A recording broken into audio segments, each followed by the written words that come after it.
जी अस्सलाम वालेकुम। कैसे हैं दोस्तों? खैरियत से हैं? मैं आपका दोस्त मोहम्मद अहमद। उम्मीद है जी सब दोस्त खैरियत से होंगे। शौक़ भी अच्छा चल रहा होगा और दुआ है कि अल्लाह ताला सब के शौक़ को सलामत रखे, शर शैतान शर इंसान से महफूज रखे, हासदीन के हसद से बचा के रखे, शरारतियों की शरारतों से बचा कर रखे और मूज़ी और मुतादिद बीमारियों से अल्लाह पाक आपके और हमारे शौक़ को महफूज रखे और बचा के रखे।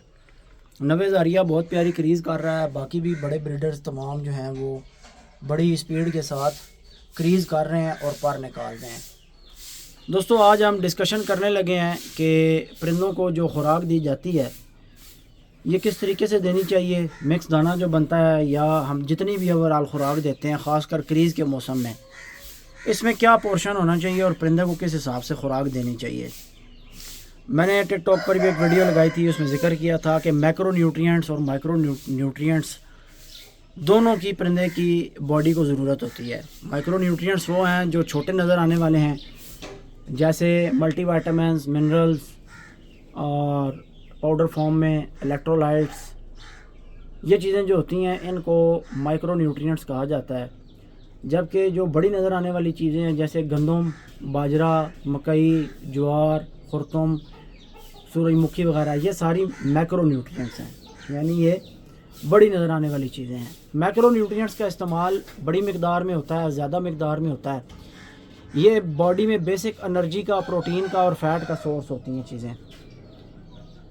मैक्रो न्यूट्रिएंट्स में आपकी तीन चीज़ें आ जाती हैं, कार्ब्स, प्रोटीन्स एंड फैट्स।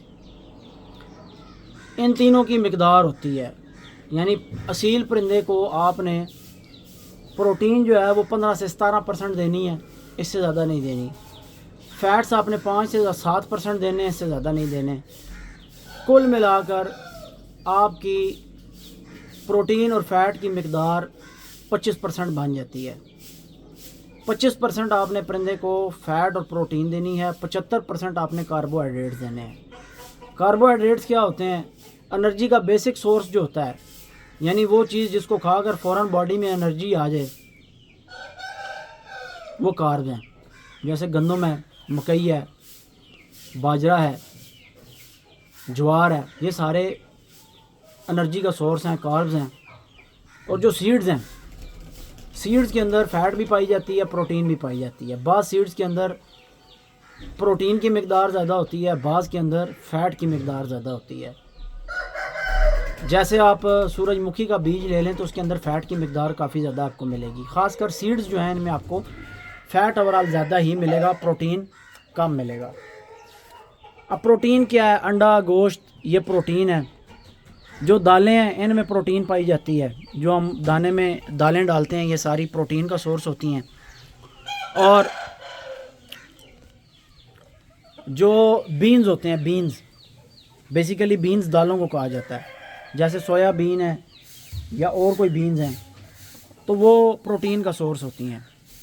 तो ये जो दाना बनाया जाता है, आजकल आप देखते हैं कि हर बंदा ही दाना बनाकर बेच रहा है और फिर आप लोग लेते हैं। जब सर्दियां आती हैं, सडन डेथ होती है परिंदे की, तो हमारे पास मैसेजेस आ जाते हैं परिंदा रात को ठीक बंद किया, सुबह मर गया। यार एक तो याद रखें, ये जो आप हैवी दाना 25 इंग्रेडिएंट वाला और 30 वाला और 20 वाला ले लेके डालते हैं ना दुकानदारों से, दुकानदारों को इस चीज़ का कोई पता नहीं होता।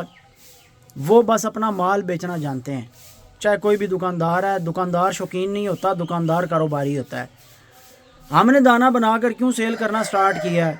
उसकी वजह यह है कि हम अरसे से एक जो दाना बनाते हैं ना दोस्तों अपने फार्म के लिए, उसमें ये सारी चीज़ें ना एक ख़ास मकदार के अंदर डाली जाती हैं। हमें हर चीज़ का पता है कि कौन सी चीज़ कितनी मकदार में डालनी है। हर चीज़ की मकदार निकाली हुई है और तजर्बे कर करके भी और जनाब पढ़ लिख के भी निकाली हुई है। तो आपके सामने है कि मेरे ब्रीडर्स की उम्रें कितनी हैं। अल्हम्दुलिल्लाह अल्लाह ताला के फजल करम से हमारे ब्रीडर 10-10, 12-12 साल की ज़िंदगी जीते हैं। किंग लसानी भी 12 साल की ज़िंदगी को पहुंचा है। और भी बड़े हमारे ब्रीडर्स जो फार्म के भी आपने देखे हुए, लाल बादशाह की उम्र भी 8 साल के करीब है। किंग लसानी की पट्टियाँ 10-10 साल की हैं। उसके बाद जनाब आप देख लें कि अभी जो मेरे पास सावा अदलक्का है वो भी 6 साल के करीब हो चुका है माशाल्लाह। फार्म को बने भी तकरीबन 5-6 साल हो गए हैं। तो जब फार्म बना था तब भी सावा अदलक्का निकला था अंडे में से। काला अदलक्का आपने देखा है, वो छत के ज़माने का बच्चा अभी नवीद भाई के पास है। तो ये सारे परिंदे अल्हम्दुलिल्लाह बड़ी अच्छी अच्छी उम्रें जो है वो जीते हैं। ऐसा नहीं है कि 2 साल 3 साल में परिंदा एक्सपायर हो जाए या किसी हादसे का शिकार हो जाए। मकसद कहने का ये है दोस्तों कि इनकी न्यूट्रिशन का ख्याल रखा जाता है, ख़ुराक का, ग़िज़ाइयत का ख्याल रखा जाता है। तो इसी वजह से परिंदे अल्हम्दुलिल्लाह ताला जो है वो अपनी अच्छी सेहत जो है मेंटेन रखते हैं और 10-10 12-12 साल तक ब्रीड करते हैं और इनमें से नस्ल चलती रहती है। असल तो असील का मकसद यही है कि लंबे अरसे तक चले, उसकी बंदा ब्रीड करवाता रहे और शौक़ बनाता रहे। हर सीज़न में उसमें से 5 7 10 पट्ठे निकाल ले, कोई 5 7 8 10 मादियाँ निकाल ले, कोई 10 20 बच्चे बंदा सीज़न में एक नर में से निकाले तो शौक़ का मज़ा आता है। तो मकसद सारा ये होता है। अब मैं आपको एक बात बता देता हूँ कि 25 इंग्रेडिएंट्स वाला दाना लेकर आप अपने दिल को तो तसल्ली दे सकते हैं कि हम बहुत अच्छा दाना डाल रहे हैं, लेकिन वो आप अपने परिंदों को सिर्फ जहर ही डाल रहे हैं, वो दाना नहीं है। ये बात याद रख लें, क्योंकि परिंदे के जिस्म को 25 इंग्रेडिएंट्स की ना ज़रूरत नहीं है। परिंदे के जिस्म को 75% कार्ब्स की ज़रूरत है, 15 से 17% प्रोटीन की ज़रूरत है और 5 से 7% फ़ैट की ज़रूरत है। इससे ज़्यादा जब आप देते हैं तो वो, इसकी मिसाल यूँ ही है कि एक अखरोट दिन में खाएंगे तो वो दिल को भी ताकत देगा और दिमाग को भी ताकत देगा। वो उतनी लिमिट में बॉडी में जा रहा है जितना बॉडी हज़म कर सकती है। बॉडी को कंज्यूम करने की ज़रूरत है, जितनी कंजम्पशन है, जितनी जगह और जितनी ज़रूरत है, एक अखरोट उतना ही है। अब है फ़ायदे की चीज़ है, लेकिन आप 10 अखरोट खाना शुरू कर देंगे तो आपके मुंह में छाले भी निकल आएंगे, आपकी तबीयत भी ख़राब होने लग जाएगी, आपका मैदा भी भारी हो जाएगा और कोई चीज़ हज़म भी नहीं होगी, राजमा भी ख़राब हो जाएगा। तो इसकी मिसाल ऐसे ही है। तो इसलिए जब भी मिक्स दाना बनाएं, आप ख़ुद भी बनाते हैं तो उसमें आपको पता होना चाहिए कि जो प्रोडक्ट्स हम डाल रहे हैं, जो इंग्रेडिएंट्स हम डाल रहे हैं, उसमें कार्बोहाइड्रेट क्या है, प्रोटीन क्या है और जनाब फ़ैट किस चीज़ में है और हमने कितनी कितनी परसेंटेज में और कितने कितने वज़न में डाला है। मुर्गे जनाब लगे हुए हैं करीज़ों में और करीज़ें कर रहे हैं। हीरे की भी आप चेक करें, माशाल्लाह बड़ी प्यारी सफ़ेद लश करीज़ निकल रही है।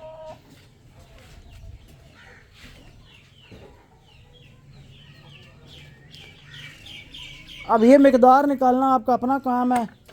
उंगली पकड़ के तो मैं आपको नहीं सिखाऊंगा कि आप इतनी मिकदार डालें और इतनी डालें, क्योंकि मार्केट में हमारे कंपटीटर्स भी बैठे हुए हैं और फिर ज़ाहिर है आपको पता है आजकल हर जगह पे कॉपी पेस्ट वाला काम शुरू हुआ है। जो मैंने करना है पीछे पीछे जनाब सारों ने वही करना है। अपना तो कोई नॉलेज है नहीं है, अपनी तो कोई चीज़ है नहीं है, कॉपी पेस्ट वाला काम है।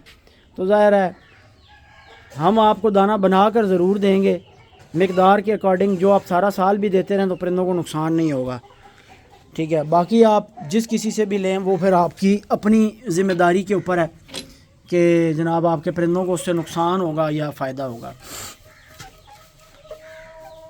तो 25 इंग्रेडिएंट्स डालना कोई बड़ी बात नहीं है। इस तरह तो बंदा इकट्ठा करना शुरू कर दे तो 50 इंग्रेडिएंट्स भी डाल देता है, लेकिन 25 इंग्रेडिएंट्स और 30 इंग्रेडिएंट ये सब कहानी है, सब बकवास है।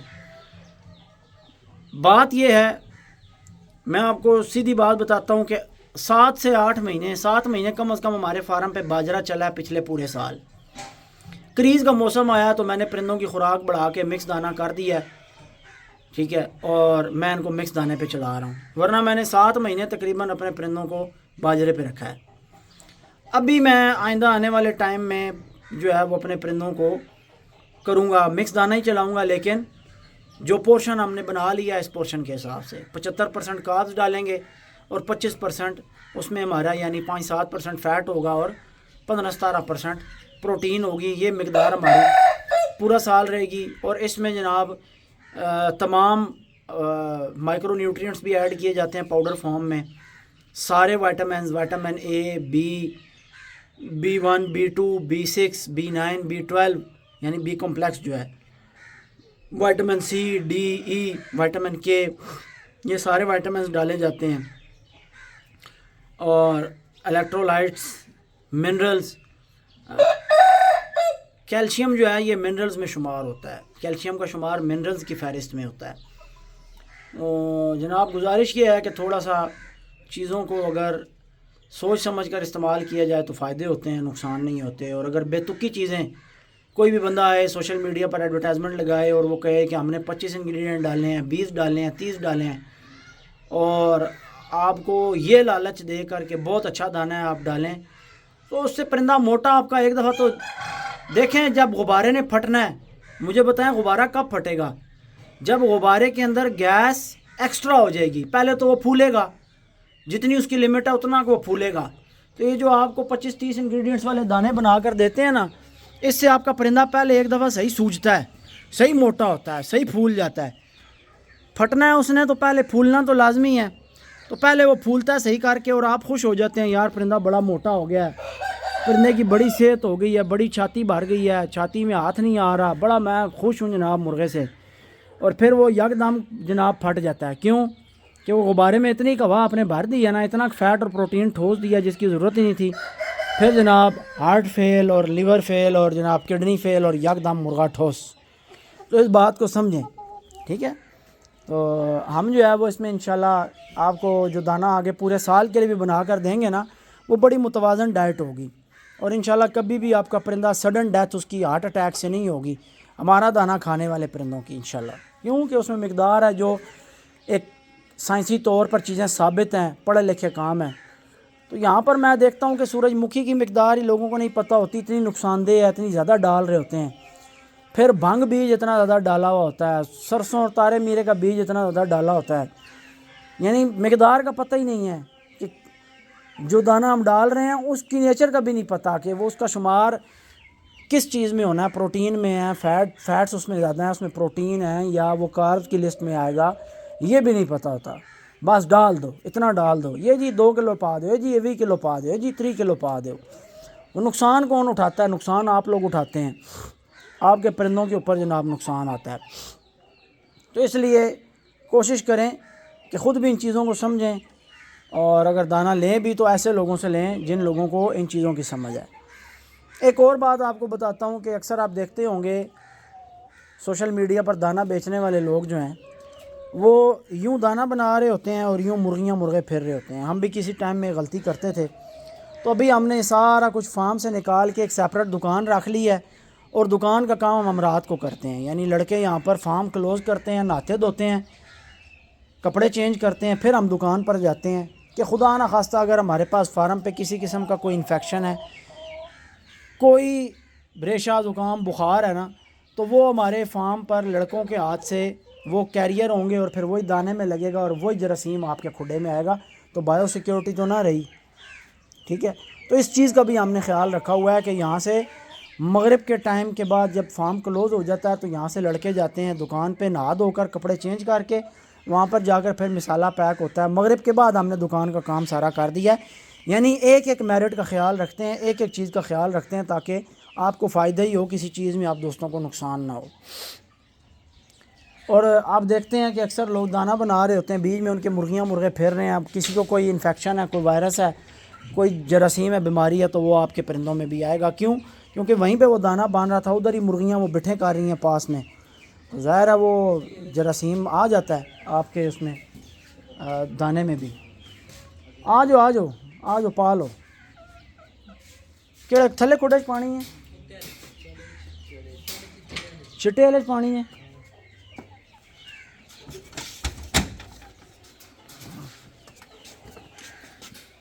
ये रेडी अपने वाली है, क्या मसला सी? पैंचर सी, टोपो आई नवी, सही हो गया।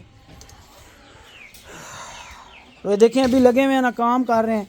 मगरिब टाइम जनाब नहा धो के कपड़े चेंज करके फिर दुकान पे जाके हमने अपना दुकान का सारा काम करना होता है। तो हालांकि हमारे परिंदे अल्हम्दुलिल्लाह आपके सामने हैं, जिस किस्म के मामलात में है, जैसी सेहत में है, कोई मसले मसाइल अल्हम्दुलिल्लाह नहीं होते। लेकिन फिर भी हमारी कोशिश ये होती है कि यार हम बायो सिक्योरिटी का ख्याल रखें, आपके परिंदों की सेहत का भी ख्याल रखें। उसके बावजूद हम जो है वो बड़े हिसाब किताब में काम करते हैं ताकि जो है किसी बंदे का जो है शौक़ ख़राब ना हो। तो बस समझ की बात है यार, दोस्तों को पता होता नहीं है। हमारे जो है वो शौकीन वो बस ये देखते हैं कि दूसरे का मुंह लाल है तो हम भी चपेड़े मार के अपना लाल करना शुरू कर दें।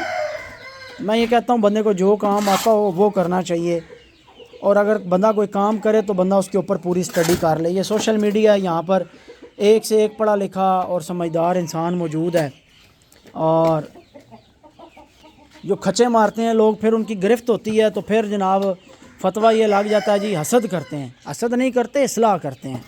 हसद करने की क्या ज़रूरत है यार, हमें किसी से क्या हसद। हम तो इस्लाह करने की कोशिश करते हैं, थोड़ा सा टांगे शांगे इसलिए खींच देते हैं कि यार अगर प्यार मोहब्बत से समझाई जाए, पाकिस्तानी अवाम को ना प्यार मोहब्बत की ज़बान समझ में नहीं आती। ये कहते हैं थोड़ा सा टांग खींच के ना अटेंटिव करके फिर बात बताओ तो समझ में आएगी। तो उम्मीद है कि आज की जो मैंने बातें की हैं आपको इनसे बहुत ज़्यादा फ़ायदा होगा। अभी जनाब ये काम चल रहे हैं, मामलात चल रहे हैं फार्म पे अल्हम्दुलिल्लाह। ये सारी साइड हमारी साफ़ हो चुकी है और ब्रीडर्स भी हमने इधर शिफ्ट कर दी हैं। ब्रीडर्स जो है ये करीज़ें निकाल रहे हैं। ये देखो यार घुटनों की ज़रबात हुई थी, तकरीबन 2-1 साल हो गए हैं। उसके बाद से ना इसकी टोर में हल्का सा फ़र्क आ गया है। एक तो उस वजह से भी, दूसरा मुझे लगता है इसकी सेंटर वाली उंगली टूट गई है। ये जब सावे अदलक्के के साथ लड़ा था ना इसी जाली में से, उसके बाद इसकी सेंटर वाली उंगली मुझे टूटी हुई महसूस होती है। ये सही पैर इकट्ठा करके नहीं रखता, यानी पैर आप उसकी उस साइड वाला अगर पाँव देखें ना जो दरवाज़े की साइड पे है, तो ये अपना पंजा इकट्ठा नहीं करता। जब उड़ा था सावे के साथ तो उसके बाद इसने अपना जो है ना ये काम ख़राब कर लिया था। एजड भी हो गया, अब इसकी उम्र भी वाह हो गई है और मुमकिन है कि ये आने वाली सर्दियों में ना कुछ दोस्त मेरे से ये हीरा मांग रहे थे, प्रेल हो जाए तो हो सकता है मैं दे भी दूँगा, क्योंकि मैंने ज़्यादातर ना वाइट की बना दी हैं फ्रेंचाइजेज़। ज़्यादातर मेरे वाइट फ्रेंचाइजेज़ पे हैं और वहाँ से चूज़ा तैयार होके आता है, फिर हम आगे दोस्तों को दे देते हैं, बेचते हैं। तो मैं कोशिश कर रहा हूँ कि फार्म पर मेरे सारे मुश्के ही हों या रत्ते हों या सावे जो अपने शौक़ के हैं। तो वाइट में भी मैं कोई इक्का दुक्का कोई चूचा बच्चा को शौक़ से रख लूँ। बाकी वाइट तकरीबन मैंने फ्रेंचाइजेज़ पे डाल देने, ये भी डाल दूँगा, ज़हन मेरा बना हुआ है। क्योंकि वो थोड़ा सा ना लाइन आउट हो जाती है, फिर इनको अलग रखना, अलग मादियाँ बिठाना, अलग सिस्टम मामला सारे। तो फ्रेंचाइजीज़ बेहतर हैं, दोस्तों का भी भला हो जाता है, बच्चे तैयार करके देते हैं, 4 पैसे वो भी कमा लेते हैं और आगे जो कस्टमर है उनको भी चूज़ा सस्ते रेट में प्रोवाइड हो जाता है, प्रोडक्शन ज़्यादा हो जाती है। तो इंशाल्लाह इसको मैनेज करेंगे इस सीज़न में। दोस्तों मेरा ख़्याल है वीडियो का अख्तिताम करना चाहिए। गपशप आपके साथ अच्छी हो गई है, आपको काफ़ी सारी अच्छी बातें बता दी हैं और इंशाल्लाह नेक्स्ट वीडियो में फिर मिलते हैं। थोड़ा सा ये काम है, इसको देखते हैं। आज मैं टाइम से ही आ गया हूँ, रोशनी में। वैसे मैं रोज़ फार्म पे आता हूँ तो मेरे आने के आधे घंटे या घंटे बाद अंधेरा हो जाता है। और टाइम से आ गया हूँ, मैं कुछ चीज़ों को देखूँगा, मामलात चेक करते हैं। इंशाल्लाह नेक्स्ट वीडियो में आपसे मुलाकात होती है, तब तक के लिए इजाज़त दें। और 90,000 इतनी देर आप देखते रहें, माशाल्लाह का कमेंट लाजमी कर दीजिएगा। बहुत प्यारी कंडीशन में खड़ा हुआ मुर्गा, नज़र ना लग जाए इसको। अल्लाह ताला नज़र बद से महफूज रखे। शहज़ादा बर्ड है, मेरे बहुत दिल के करीब है। इसका एक बहुत ही प्यारा बच्चा मेरे पास तैयार हो रहा है, जो बिल्कुल मुर्गे की कॉपी है, जो इस मुर्गे की डिडो कॉपी है। यानी वो जब जवान होगा ना तो इस मुर्गे को हटाएं और उसको रखें, और उसको हटाएं और इसको रखें, तो एक ही चीज़ होंगे इंशाल्लाह दोनों। मैं कोशिश करता हूँ, आपको दिखाता हूँ। शकील 90,000 वाला चूचा तो कट के लाया। एक बारी वीडियो एंड करनी है बस, तका के तो फिर जनाब करने हैं। चलें शकील को भेजा, वो चूज़ा लेके आता है, आपको बच्चा दिखाते हैं। वो किली ताजी मादी का बच्चा निकला है। बच्चे 3 निकले थे और मादी हमने 7 और अंडे मिक्स करके ना, कुछ आई थिंक 100 पीलों के अंडे थे और कुछ 3-4 90,000 के थे। तो बाकी जो 7 पीले बच्चे निकले हुए थे ना, उन पीले बच्चों के साथ 90,000 वाले बच्चों की हो गई लड़ाई। पीले भी ख़राब हुए, 90,000 वाले भी 2 ख़राब हुए। ये चूचा जो था ना, ये मार पड़ने से पहले ही शुक्र है मैंने अलग कर लिया था। तो इसके साथ के जो 2 चूचे थे, आई थिंक सो एक नर था एक मादी थी, वो ख़राब हो गए थे, वो ज़ाया हो गए, बाद में हमसे बच नहीं सके। वो लड़ाई बहुत बुरे थे, उन्हें मार भी बहुत बुरी पड़ी थी। ले ऊंचा आ गया, आपको चेक करवाते हैं। इधर आगे छामे लाया। ये जनाब चूचा है 90,000 का माशाल्लाह। इधर बाप खड़ा हुआ है और जनाब इधर बच्चा है, चेक करें आप माशाल्लाह। यार ये थले ना किसी नाल शकील मुंह मार रहा है। अज स्नोक डैमेज की है, कल इसने इतने ताज ते चक लगे हुए सन, तक उत्ते ताज ते चक लगे हुए। अच्छा मैं आपको बता दूं इस बच्चे में ख़ास बात क्या है, मुझे क्यों पसंद आया कि ये जो आपको नोक से ऊपर ताज शुरू होते हुए, ये आपको गैप नज़र आएगा, ये बड़ा गैप आपको ताज शुरू होने से पहले गैप नज़र आएगा। सावेद लक्के की माँ में देखेंगे या जो मेरे ख़ास परिंदे हैं उनमें आपको ये नज़र आएगा। बड़ी किली ताजी में आपको नज़र आएगा। तो ये जनाब बड़ी ही कमाल की एक चीज़ है, कमाल का पॉइंट है। ये मैं किसी वीडियो में डिस्कस करके आपको बताऊँगा। आप अगर नवाब वाले परिंदे देखें, खालिद सईद मोकल साहब के पास बड़ा काला देखें जिसकी तस्वीर बड़ी वायरल है सोशल मीडिया पर, तो उसमें आपको ये चीज़ नज़र आती है, ये गैप नज़र आता है। बच्चे की नलियाँ आपको चेक करवाते हैं, चूँकि अभी तो चूचा है तो इसने जैसे जैसे एज में जाना है ये नलियाँ बिल्कुल इसी तरह बना जाएगा जैसे नवे हज़ारिये की हैं। हमारे पास छोड़ रहे थे खुडे विच ही छोड़ से नवे हज़ारिये की आदत सोनी है, चूचियाँ मारना नहीं है। और आप देखें कि ये चूचे की माशाल्लाह अभी से दुम दोस्तों कितनी लंबी है और कितनी इसकी दुम में जनाब ताड़ है और कितना ये माशाल्लाह परेल बच्चा है। मेरे मोबाइल का टेम्परेचर भी काफ़ी सारा अप हो चुका है, वीडियो किसी टाइम भी स्टॉप हो सकती है।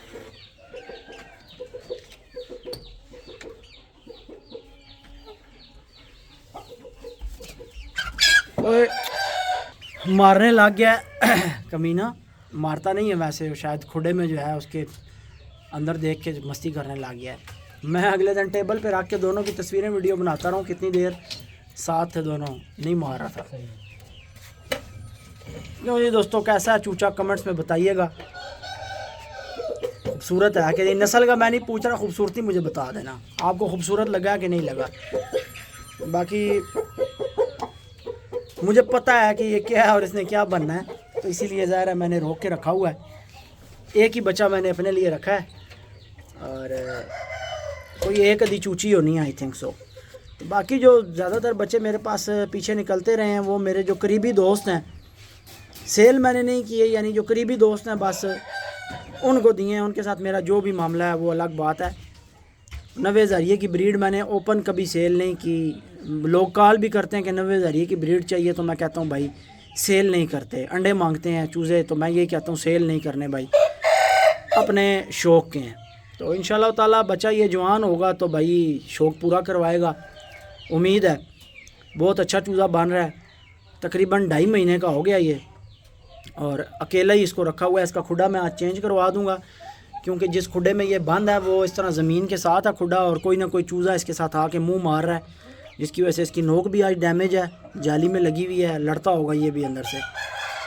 और इसका ताज भी जो है ना वो हल्का सा ज़ख्मी है, चक लगे हुए हैं, तो ये पंगे करते रहे हैं चूचे को इसके साथ। तो इसको मैं बड़े लाड से पाल रहा हूँ। डेली जनाब इसको इसकी खुराक का ख्याल करना, डेली आके जनाब इसको खोए की शाम को गोली शोली देना, और दलिया बनवाया हुआ है स्पेशल मिक्स फीड का, मिक्स दाने का, उसमें थोड़ी सी फीड ऐड करते हैं, वो फिर इसको देते हैं, एक परसेंटेज रखी हुई है तो वो खाता है। साथ इसको जनाब खोआ शोआ देते हैं, और बिल्कुल इसको ना मैंने चूचों से सबसे अलग रखा हुआ है, अकेले खुडे में होता है, ताकि कोई इसका जनाब चूचा पर शर ना खाए, कोई इसकी जनाब खूबसूरती डैमेज ना हो, क्योंकि चूचे अक्सर इकट्ठे होते हैं तो एक दूसरे के पर खाने लग जाते हैं। तो इसको बचाया हुआ सारी चीज़ों से सेपरेट रखा हुआ है।